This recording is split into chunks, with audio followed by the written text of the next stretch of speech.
ఆలోచనే అనారోగ్యం. ఆలోచనే పవిత్రంగా ఉంటే మహా ఆరోగ్యం, మహాభాగ్యం. ఆరోగ్యంలో రోగాలన్నీ అదృశ్యం. అనారోగ్యంలో రోగాలంటే నిరాశలే, నిస్పృహలే, బాధలే, దురాశలే.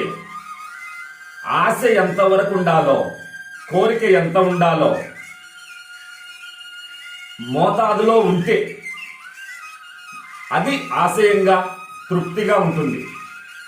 దురాశ భయంకరమైన నిరాశ. ఒక గ్రామంలో జమీందారు ఒకడు ఉండేవాడు. పక్కన అతని మిత్రుడు ఒకడు వేరే గ్రామంలో ఉండేవాడు.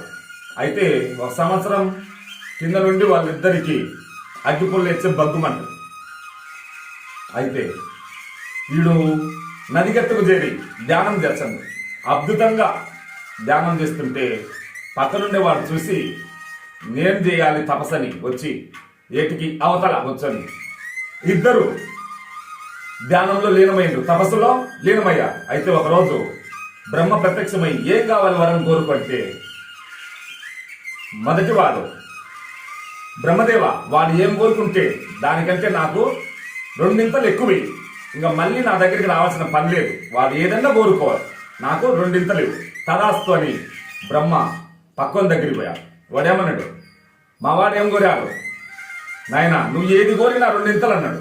అటైతే స్వామి నాకు ఒక కన్ను తీసి, ఒక కాలు తీసి, అంతే వాని పీడ పోతుంది. మిత్రమా, ఈ భయంకరమైన దుర్బుద్ధి ఉంటే నీకు శాంతి లభించదు.